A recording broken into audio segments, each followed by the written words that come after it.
오늘 하나님께서 우리에게 주신 말씀은 신약 성경 마태복음 20장 1절에서 16절 말씀입니다. 마태복음 20장 1절에서 16절 말씀 봉독드리겠습니다.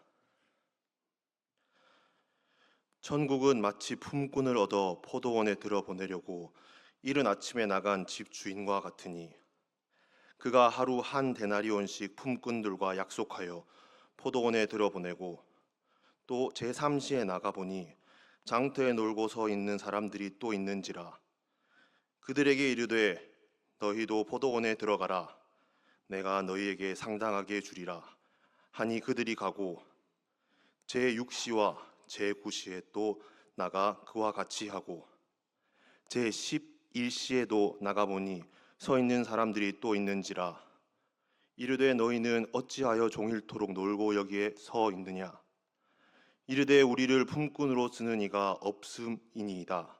이르되 너희도 포도원에 들어가라 하리니 저 물매 포도원 주인이 청지기에게 이르되 품꾼들을 불러 나중 온 자로부터 시작하여 먼저 온 자까지 삭을 주라 하니 제11시에 온 자들이 와서 한 데나리온씩을 받거늘 먼저 온 자들이 와서 더 받을 줄 알았더니 그들도 한 데나리온씩 받은지라 받은 후 집 주인을 원망하여 이르되 나중 온 이들은 1시간씩 밖에 일하지 아니하였거늘 그들을 종일 수고하며 더위를 견딘 우리와 같게 하였나이다.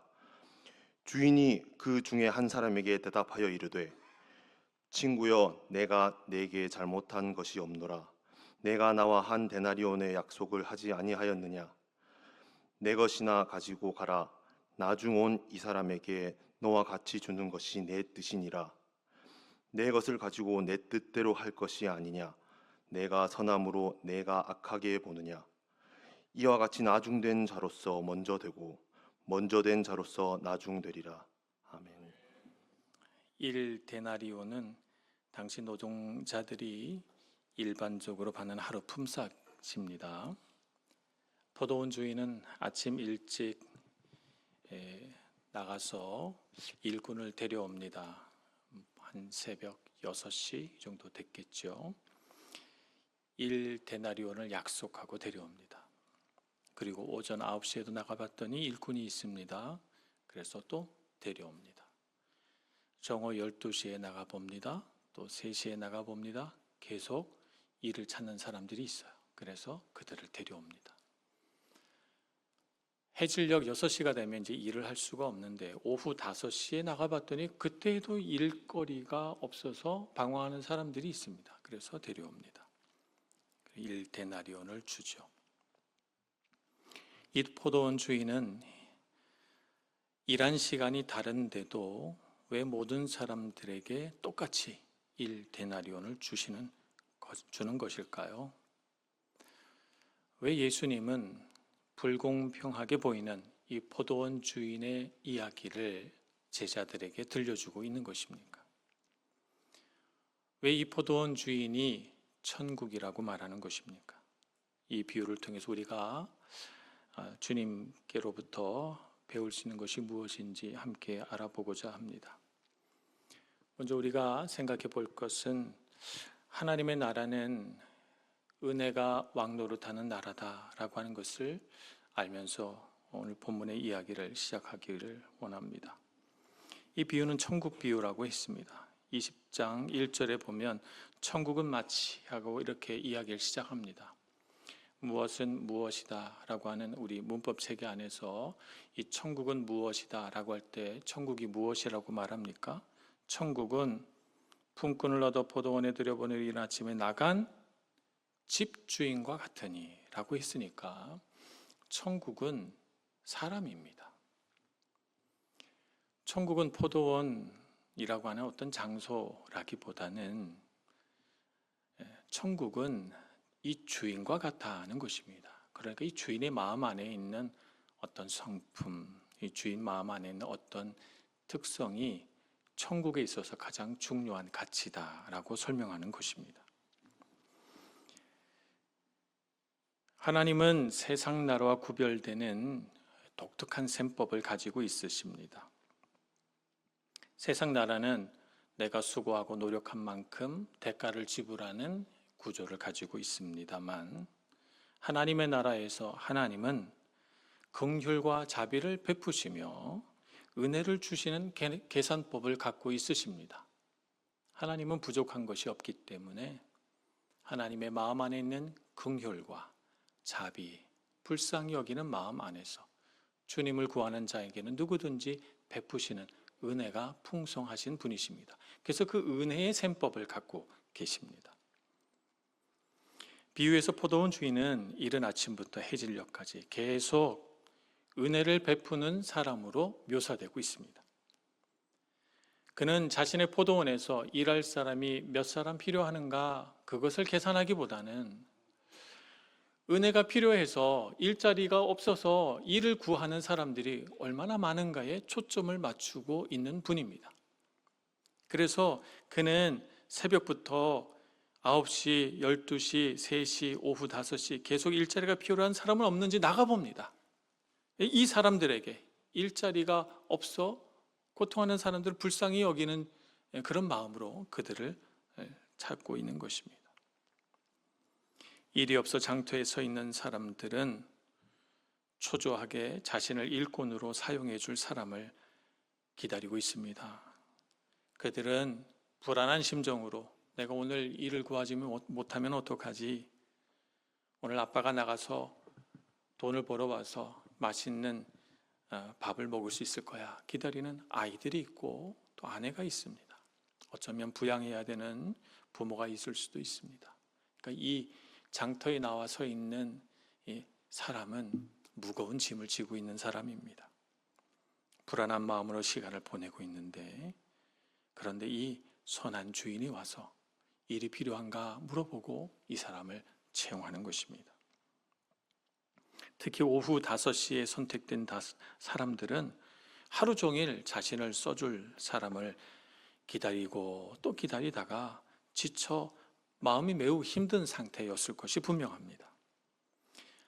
게다가 이제 해질 때까지 1시간밖에 남지 않았으니 지금부터 일한다고 해도 1시간밖에 일할 수 없으니 누가 나에게 오늘 하루 먹을 일당을 주겠는가 생각을 하니 낙심이 됩니다.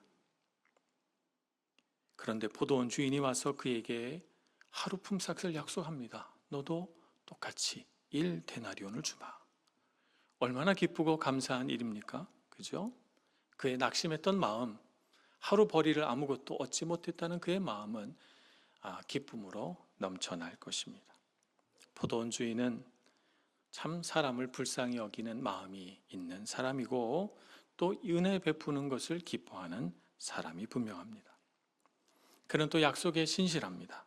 그래서 약속한 것은 반드시 지켜서 아침부터 저녁 늦게까지 온 사람 누구나 1데나리온을 약속했으니 그대로 1데나리온을 다 줍니다. 예수님께서 말씀하신 포도원 비유에서 우리는 하나님의 나라에서 가장 중요한 가치 하나를 발견합니다. 그것은 은혜입니다. 하나님의 나라는 은혜가 왕노릇하는 나라입니다. 은혜가 중심이 되는 나라입니다. 하나님의 은혜를 모른다면 하나님의 나라에 있어도 하나도 기쁘지 않을 것 같아요. 그죠? 은혜를 모른다면 세상의 셈법으로 계산하면서 쓴마음을 가지고 살 수밖에 없습니다. 난 이만큼 수고했는데 저 사람은 저만큼밖에 수고하지 못했는데 저 사람과 나는 다른데 왜 난 이것밖에 주지 않을까? 라고 생각하면 은혜가 없어져 버리죠. 하나님의 구원 역사 속에서 우리가 언제 부름을 받았느냐, 일찍 부름을 받은 것이냐, 늦게 부름을 받은 것이냐, 부름을 받았는데 누가 더 많이 일했느냐, 누가 더 수고했느냐 라고 하는 것은 하나님의 은혜가 얼마나 큰가 하는 것을 아는 것보다 중요하지 않습니다. 정말 중요한 것은 내가 하나님의 은혜를 아는가인 것입니다. 하나님은 은혜가 많으시며 약속에 신실하십니다. 우리에게 약속하신 대로 복을 주시고 우리에게 언약하신 대로 하나님의 뜻을 따르지 않는 사람에게는 마땅한 심판을 베풉니다. 그는 우리에게 긍휼히 여기시는 마음으로 다가오시고 자비롭게 계산하시는 은혜의 왕이십니다. 만약 하나님께서 우리에게 은혜를 베푸시지 않고 우리 성도의 삶을 엄격한 하나님의 잣대로 계산하신다면 우리는 어떻게 될까요? 우리가 아무리 수고하였다 하더라도 성도가 받을 것은 상이 아니라 책망이나 형벌일 것입니다. 왜냐하면 우리는 우리가 잘한 일보다 못한 일이 훨씬 더 많기 때문입니다. 누가 하나님 앞에서 내가 잘했습니다 라고 자랑할 사람이 있겠습니까? 그런데 하나님은 은혜의 왕이십니다. 우리가 잘못한 것은 간과하시고 보지 않으시고 우리가 잘한 것은 높이 평가하시고 우리 마음속에 있는 그 불안하고 힘들고 어려운 마음을 불쌍히 여기셔서 우리를 긍휼히 여기는 마음으로 은혜를 베풀어 주시는 분이시라는 것입니다. 그런 하나님이시기 때문에 하나님은 결코 나를 불공평하게 대하지 않으십니다. 공평하신 하나님께서는 자격 없는 우리에게 끝없이 은혜를 베푸시기 때문이죠. 나에게 베풀어 주는 은혜가 부족하지 않도록 이때에도 또 저때에도 이곳에서도 또 저곳에서도 끊임없이 하나님은 은혜를 베풀어 주십니다. 이 하나님의 은혜를 아는 것은 곧 하나님의 나라를 이해하는 길이고 이 은혜를 아는 것이 바로 하나님을 아는 것입니다. 은혜를 알 때 성도의 삶에는 기쁨이 넘치고 소망이 넘치게 되는 것입니다. 그러니 여러분, 오늘 이 비유에서 가장 중요한 것은 때를 가리지 않고 장터에 나와 서서 일자리를 구하고 있는 일꾼들을 불쌍히 여긴 이 주인의 마음이라는 것을 아시고 하나님이 그와 같은 마음으로 우리를 한 사람 한 사람 불러주셨다는 것을 기억하고 그 하나님의 은혜를 잊지 않는 성도가 되기를 간절히 소원합니다. 그런데 문제가 있습니다. 아침 일찍 나와서 수고한 사람이 나중에 결산할 때 보니까 제일 나중 나온 사람부터 돈을 받는데 그 사람들이 다 1데나리온을 받아요. 5시에 온 사람도 3시에 온 사람도 12시에 온 사람도 다 1데나리온씩 받아요. 그러니 이 사람이 은근히 기대합니다. 나는 아침 일찍부터 왔으니 나는 1데나리온보다는 더 많이 받겠지 라고 했는데 자신에게도 1데나리온을 주는 것입니다. 화가 났습니다. 그래서 12절에 이렇게 따집니다. 나중 온 이 사람들은 1시간밖에 일하지 아니하였거늘 그들을 종일 수고하여 더위를 견딘 우리와 같게 하셨나이다 라고 하면서 원망합니다. 예수님 비유에서 나오는 하나님의 나라는 세상의 나라 원리를 가지고 있는 사람에게는 낯설고 이상하게 보일 것이 분명합니다. 이 은혜라고 하는 하나님 나라의 가장 중요한 가치로 본다면 이 세상 나라의 셈법보다 하나님의 나라에 있는 은혜 셈법이 훨씬 좋은 것인데도 불구하고 하나님이 베푸시는 은혜 가운데 어떤 사람은 불공평하지 않나 라고 생각하면서 하나님을 원망하게 되는 것입니다. 젊고 힘 있을 때 하나님을 믿게 된 것은 분명 큰 복입니다. 그죠? 일찌감치 부르심을 받아서 하나님의 포도원에 일할 수 있었던 사람들은 그가 일찍부터 일한 만큼 평안하고 기쁘고 헌신되고 많은 열매를 거두어 그 마음속에 하나님이 주신 은혜가 가득하지 않겠습니까? 그런데 어떤 다른 사람들은 나이가 들 때까지 죄 가운데 방황하며 마음고생하며 살곤 합니다. 그러다가 하나님 앞에 뒤늦게 부르심을 받아서 주님 앞에 나와 섰을 때 그래서 그 나중 온 사람들도 하나님의 은혜를 누리게 될 때 젊었을 때부터 일찍 하나님을 믿어 평안하고 기뻐했던 사람들, 이 사람들의 마음은 어떨까요? 함께 기뻐하지 않겠습니까? 우리와 같은 기쁨을 또 다른 사람도 누리게 되었구나.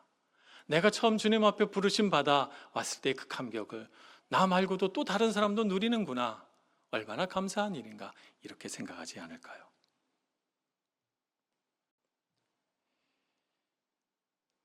먼저 은혜를 누리고 산 사람으로서 함께 기뻐하고 즐거워하는 것이 마땅합니다.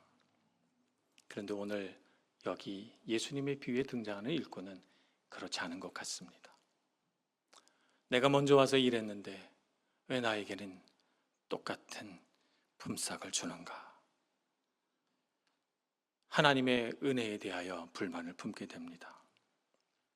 나는 오랫동안 주님의 일을 하느라 고생 많이 했는데 늦게 온 사람과 똑같이 대우받다니 그건 불공평해라고 생각하는 것입니다. 이런 마음은 자신이 받은 은혜를 망각한 일꾼에게 나타나는 증상입니다. 내가 그동안 얼마나 수고했는데 라는 생각은 자신의 수고를 하나님의 은혜보다 더 크게 보기 때문에 나타나는 생각입니다. 내 수고를 크게 생각하면 하나님의 은혜는 작아집니다. 그런데 정말 그렇습니까? 내 수고가 하나님의 은혜보다 큽니까? 우리가 수고한 것이 정말 하나님의 은혜보다 큽니까? 하나님이 은혜 베풀어 주시지 않았다면 내가 수고한 것이 무슨 소용이 있습니까? 아무 소용이 없습니다. 내가 수고한 것은 다 헛것이요. 내가 열심히 일하여도 그것이 나에게 무슨 보람을 주겠습니까? 주인이 포도원에 그 일꾼을 들여다가 일 시켰으니까 그 포도원이 하루 품삯을 받는 것이지. 주인이 그 일꾼을 불러주지 않았다면 그가 하루 종일 수고하며 애쓰고 마음 졸인 것이 무슨 소용이 있겠습니까? 아무 보람도 없었을 것입니다. 하나님께서 은혜 주시지 않았다면 어찌 우리 수고가 열매를 거두며 빛날 수 있겠는가 하는 것을 알고 내 수고보다 하나님의 은혜가 더 크다는 사실을 잊지 않는 우리 모두가 되기를 소망합니다. 이와 비슷한 비유가 누가복음 15장에도 나오죠. 아버지의 재산을 가지고 멀리 타국에 나가서 탕진한 둘째 아들 이야기입니다. 이 아들은 아버지가 유산으로 남길 내 목, 내 재산 주십시오 해가지고 아버지의 손길이 닿는 먼 타국으로 가서 자기 하고 싶은 대로 마음껏 탕진하고 살았습니다. 살다가 모든 재산을 다 잃고 나서 돼지우리에서 돼지들이나 먹는 쥐엄나무 열매를 먹으며 생각하기를 우리 아버지 집에 있는 종들도 이거보다는 나았는데 내가 여기서 이렇게 고생하느니 차라리 아버지의 집에 가서 종의 하나로 여겨달라고 하는 것이 더 낫지 않을까? 부끄럽지만 아버지께 용서를 구하고 내가 아버지께로 돌아가야 되겠다. 아버지의 품 안에 있을 때는 아버지의 은혜가 얼마나 큰지 몰랐어요. 나와서 세상에서 은혜 없는 세상에서 살아보니 자신이 가진 자원을 다 탕진하고 보니 아버지가 다시 보입니다. 아버지 이 집에 있는 종들은 참 은혜를 누리고 살았구나 이런 생각이 드는 거죠. 그래서 아버지를 찾아옵니다.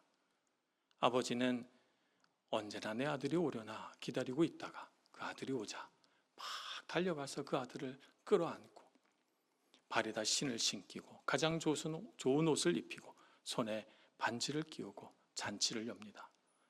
내 아들이 죽었다가 다시 살아났으며 잃었다가 다시 찾았으니 어찌 즐거워하지 아니하랴. 그러면서 살찐 송아지를 잡아서 잔치를 크게 엽니다. 밭에서 돌아오던 둘째 큰아들이 이 잔치 소리를 듣고 무슨 일이냐 물으니 둘째 아들이 돌아와 잔치를 여는 거랍니다. 그러니 이 둘째 아들이 화가 나서 잔치에 들어가지 않습니다. 왜 화가 났습니까? 아버지에게 이렇게 말합니다. 저는 아버지와 같이 여러 해를 열심히 일했건만 저에게는 염소 한 마리 잡아준 일이 없었는데 저 아버지의 재산을 창기와 함께 탕진해버린 저 몹쓸 둘째 아들을 위하여는 살찐 송아지를 잡아주시는군요. 아버지 부당합니다. 아버지가 이 큰아들에게 이렇게 말합니다. 얘야 아들아, 내게 있는 것은 다 너의 것이고 내가 너를 위하여 무엇인들 아끼겠느냐.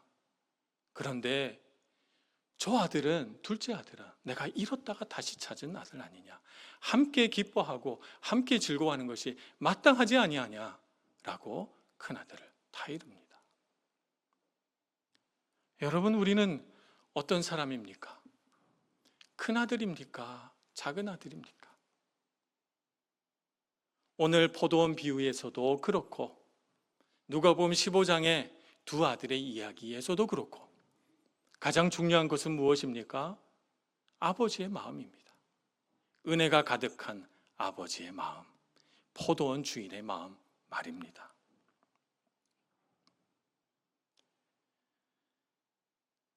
교회는 오래 믿을수록 그 사람의 권리가 커지고 그 사람의 공로가 커지는 곳이 아닙니다. 여러분, 그 사실을 잊지 말아야 합니다. 어느 부서에서 얼마나 오래 일했는가가 그 사람의 가치를 매기는 기준이 되지 않습니다. 우리 교회 안에서 우리 사람의 참된 가치는 어떻게 발견되는가 하면 하나님의 은혜를 얼마나 누리는가가 그 사람의 가치입니다. 하나님의 은혜를 많이 누리는 사람은 하나님 나라에서 가치로운 사람입니다. 근데 하나님의 은혜를 모른 채 내가 이렇게 수고했는데, 내가 이렇게 헌신했는데 라고 하는 사람은 하나님의 은혜를 모르는 사람이기 때문에 다른 사람을 불편하게 합니다. 헌신하고자 하는 사람들의 헌신을 막습니다. 하나님의 은혜에 감격해서 자신에게 주어진 기회를 감사하게 여기고 내가 할 수 있는 일이 있다면, 내가 할 수 있는 힘이 있다면 힘을 다해 수고하고 하나님 나라에서 그 은혜를 누리고 살아야 되겠다 하는 사람들이 오늘 하나님 나라에 합당한 사람들인 것입니다. 은혜를 잊은 일꾼은 당연하게도 주인과의 관계가 나빠집니다. 자신의 관점으로 볼 때 주인은 불의하고 불공평하기 때문입니다. 오늘 주인은 은혜를 잊은 일꾼에게 이렇게 말씀합니다. 친구여, 내가 내게 잘못한 것이 없노라. 내가 나와 한 데나리온의 약속을 하지 아니하였느냐? 내 것이나 가지고 가라. 나중은 이 사람에게 너와 같이 주는 것이 내 뜻이니라. 내 것을 가지고 내 뜻대로 할 것이 아니냐? 내가 선함으로 네가 악하게 보느냐? 라고 대답합니다. 은혜는 우리에게 은혜를 베푸시는 주인을 바르게 영접하는 것과 관련이 있습니다.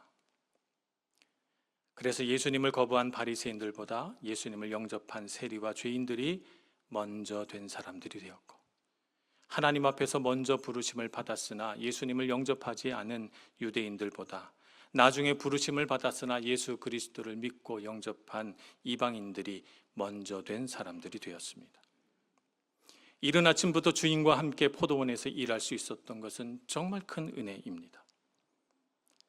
왜냐하면 부패한 죄인, 우리 같은 죄인과 거룩하신 주인이 함께 하나님의 나라에 있다는 것은 정말 큰 은혜이기 때문입니다.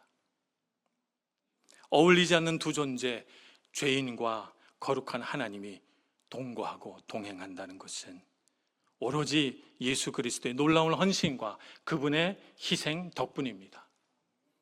우리가 이 자리에 앉아서 은혜를 누리는 것은 내 수고 때문이 아니라 모두가 다 하나님의 은혜인 것입니다.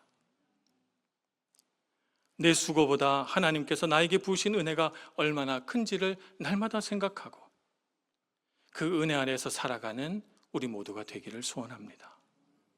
더불어 오늘 헌신을 다짐하는 제2남전도회도 하나님의 은혜가 얼마나 큰가 마음속에 새기고 또 새겨서 그 은혜 아래 풍성한 복을 누리시는 우리 남전도회가 되시길 축복합니다. 사도 바울은 부활하신 주님께서 다메섹에서 만나 부르실 때까지는 예수님을 인정하지 않았던 사람입니다. 그런데 그는 다른 어떤 사도보다 더 많은 땅을 다니면서 더 많은 사람에게 복음을 전하였죠. 그래서 그의 수고로 많은 교회가 아시아와 유럽에 세워졌습니다. 분명 그는 사도들에 비하면 나중된 사람이었지만 그가 거둔 영적인 결과를 볼 때는 사도들보다 더 많이 수고했다고 말할 수 있고 더 많은 열매를 맺었다고 할 만합니다. 그런데 사도 바울은 그 모든 것이 하나님의 은혜라고 고백합니다. 고린도전서 15장 10절입니다. 그러나 내가 나된 것은 하나님의 은혜로 된 것이니 내게 주신 그의 은혜가 헛되지 아니하여 내가 모든 사도보다 더 많이 수고하였으나 내가 한 것이 아니요 오직 나와 함께 하신 하나님의 은혜로라. 내가 더 수고했으나 사도들보다 더 많은 상을 받아야 된다고 바울은 주장하지 않았습니다. 오히려 사도보다 더 많이 수고한 것은 맞지만 자신이 한 것이 아니라 오직 자신과 함께 해주신 하나님의 은혜였을 뿐이라고 고백합니다. 바울이 세운 교회를 이어받아 섬긴 믿음의 사람들이 있었습니다. 아볼로, 디도, 디모데 이런 사람들입니다. 브리스길라와 아굴라 등등 많은 사람들이 있습니다. 사도 바울은 이들에게 교회를 세운 사람으로서 자신의 권리를 주장한 적이 없습니다. 자신의 수고를 알아주지 않는다고 불평한 적도 없습니다. 오히려 디모데에게 보낸 편지에서 바울은 이렇게 말합니다. 디모데전서 1장 13절입니다. 내가 전에는 비방자요 박해자요 폭행자였으나 도리어 긍휼을 입은 것은 내가 믿지 아니할 때에 알지 못하고 행하였음이라. 우리 주의 은혜가 그리스도 예수 안에 있는 믿음과 사랑과 함께 넘치도록 풍성하였도다. 믿보다 모든 사람이 받을 만한 이 말이요 그리스도 예수께서 죄인을 구원하시려고 세상에 임하셨다 하였도다. 죄인 중에 내가 괴수로다. 그에게 참으로 은혜가 왕노릇하는 그는 참으로 은혜가 왕노릇하는 하나님의 나라 사람입니다. 그토록 수고를 많이 했고 숱한 어려움과 박해 속에서 수고했지만 바울은 자기 자신을 구원받은 그 많은 사람들 가운데서 가장 자격 없는 사람, 다시 말하자면 죄인 중에 괴수라고 일컫습니다.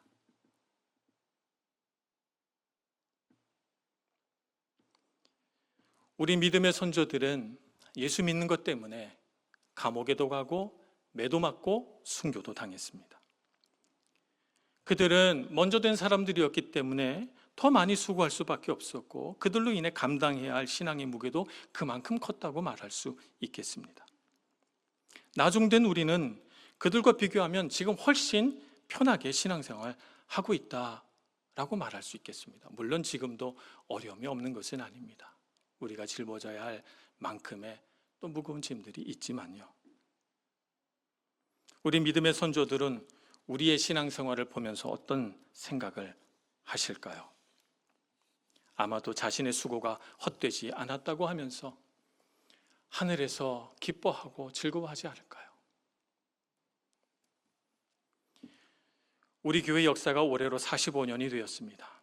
45년 동안 수천 수만 명의 성도들이 우리 교회에서 신앙생활을 하다가 지나갔습니다. 해외 한인교회다 보니까 모이지가 않고 또 가고 또 오고 이런 교회가 우리 교회입니다. 예전에는 2000년 전에는 예배당이 없어서 다른 교회를 빌려서 예배했기 때문에 참 불편한 신앙생활을 했습니다. 눈치도 많이 봐야 됐고요. 그래서 마음 편하게 예배할 수 있는 예배당을 갖고 싶다는 소망을 가지게 됐죠. 그래서 우리보다 앞선 그들이 어떻게 했습니까? 앞서서 섬겼던 그들은 힘을 다해 교회를 건축했습니다. 그들의 수고에 비하면 지금 우리 수고는 작게 느껴질 수 있습니다. 먼저 된 그들이 지금 우리가 누리고 있는 이 좋은 환경과 예배당을 보면서 어떤 생각을 할까요? 나는 그때 많이 수고하고 헌신했는데 나중에 온 사람들은 그 고생 안 하고 편하게 신앙생활하고 있네. 이건 정말 불공평해 라고 생각할까요? 아니면 내가 그토록 수고한 것이 헛되지 않아 지금도 이렇게 많은 성도들이 예배하고 있으니 얼마나 기쁜가 라고 생각하겠습니까? 작년에 제가 안식월로 벨기에 갔을 때 일입니다. 브뤼셀 한인교회에서 주일을 맞아서 예배를 드린 적이 있습니다. 그곳에서 한 장로님을 만났습니다. 그분은 젊을 때 밀라노에서 유학하다가 마침 우리 교회가 건축할 때 그때 계셨던 분입니다. 그래서 말씀하시는데 벽돌도 나르고 콘크리트 붓고 페인트 칠도 하고 그러셨대요. 그래서 저희가 밀라노 한인교회에서 왔다는 얘기를 듣고 저한테 뭐라고 문자를 보내셨냐면 마치 고향에서 친척이 온 것 같이 반갑고 기뻤습니다. 그러더라고요. 그래서 우리가 가려고 하는 예배만 드리고 가려고 하는데 굳이 저희들 붙들어서 점심 식사를 하게 하시면서 교회가 어떠냐, 지금도 평안하고 지금도 성도들이 많이 오는가 저한테 자세하게 물으셨습니다. 그래서 제가 설명을 해드렸어요. 그랬더니 우리 교회가 여전히 든든히 서 있는 것에 얼마나 감사하고 얼마나 자랑스러워 하시던지.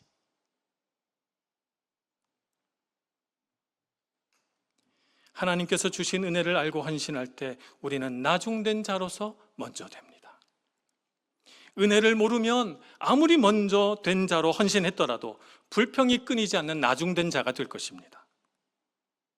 먼저 된 자로서 나중된 자가 되지 말고 나중된 자로서 먼저 된 자가 됩시다. 그 비결은 무엇입니까? 내 안에서 은혜가 왕노릇하게 하는 것입니다. 은혜의 주인이신 하나님을 바라보며 우리를 향한 하나님의 은혜와 사랑을 마음에 새기는 삶을 살아야 합니다. 내 수고를 바라보고 내 수고를 높이 평가해서 쓴 마음을 갖기보다 말입니다. 우리는 하나님의 나라 자녀들입니다. 우리의 수고가 아무리 크다 한들 하나님의 은혜를 넘어설 수 있겠습니까?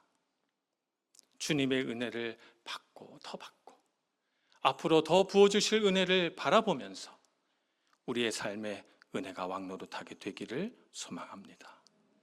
그래서 헌신 많이 하셨지만, 정말 많이 눈물 흘리시고 땀을 흘리셨지만 다 하나님의 은혜였어 라고 고백하면서 나중된 자들이 그 은혜 아래서 뛰놀고 또 헌신하거든 기뻐하고 격려해주고 보다듬어주고 끌어안아주는 저희들 모두가 되기를 소망합니다.